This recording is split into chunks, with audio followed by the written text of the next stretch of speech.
Para hacer eso, justamente vamos a recurrir a un filtro que se llama diferenciador.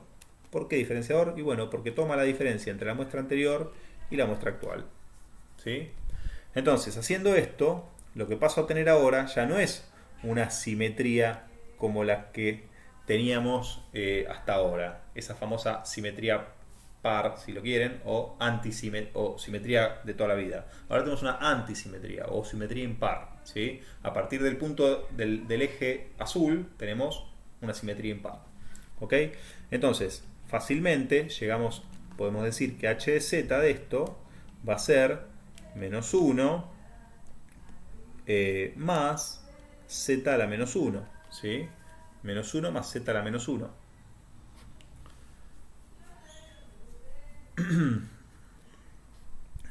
O si quieren, bueno, es igual, no cambia en absoluto. Menos 1 más z a la menos 1. Y esto, voy a hacerlo así, si me permiten. Voy a poner más 1 menos 1, ¿ok? Para que me quede un poquito más ordenado. No cambia nada, estoy cambiando la fase, ¿sí? Nada más. Después ya lo van a entender por qué estoy cambiando la fase, pero es más entendible si lo pongo más 1 menos 1. Entonces ahora me va a quedar h de z 1 menos z a la menos 1. Y ahora sí nos va a quedar, fíjense, z menos 1 sobre z. ¿Ok? Fíjense nuevamente, por definición de Firr, estabilidad, ¿ok?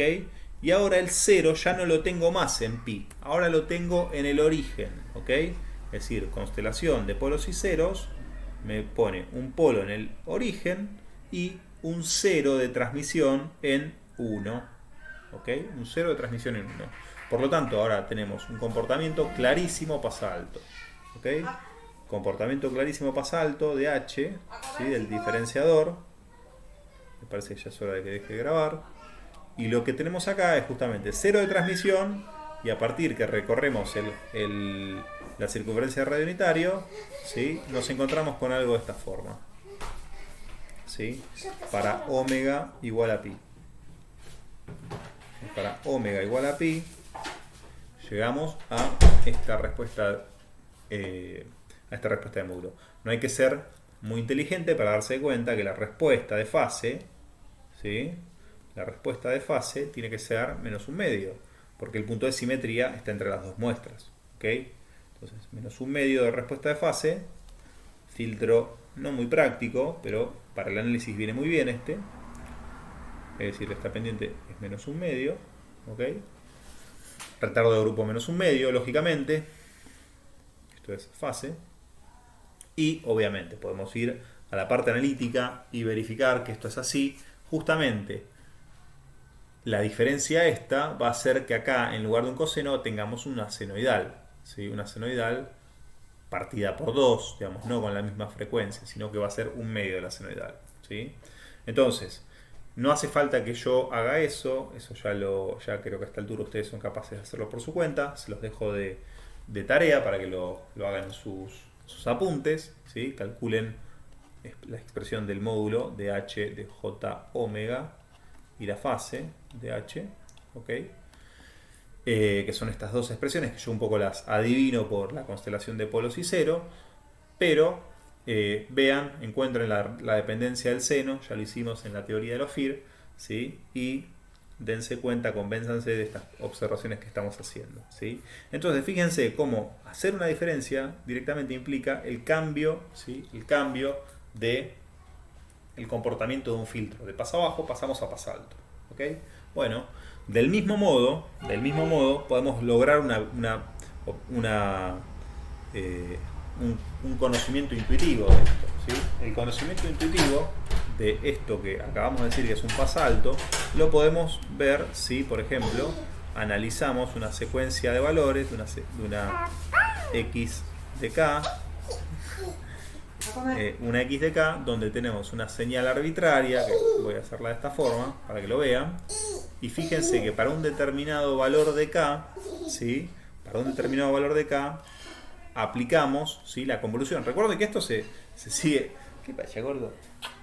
Se sigue aplicando la fórmula de convolución. I de k, ¿sí?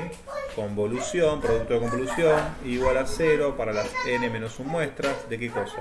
De x de k menos i por h sub i. Y h sub i es más 1 y menos 1. Es decir, que si desenvuelvo esto para las únicas dos muestras que tengo, voy a tener x0, ¿sí? x0 para x de k igual a 0, voy a tener 0 menos 0, 0 por h de 0, es decir, h de 0, fíjense, más 1, menos x de menos 1, es decir, la muestra anterior. Si no hacemos macanas y le ponemos a esto 1, ¿sí? Para no equivocarnos, 1, esto va a ser la muestra 0, ¿ok? Imaginemos que tenemos dos muestras de historia, es decir, calculamos la salida de la muestra 1 y va a ser justamente, es decir, vamos a considerar que a partir de acá tenemos prendimos el ADC, ¿ok?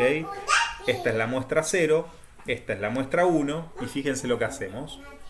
Lo que vamos a hacer es lo siguiente, agarramos la muestra 1, el valor, ¿ok? Esta, y le restamos la muestra 0, esta, ¿ok? Es decir, que la diferencia de estas dos va a ser este segmento, ¿ok?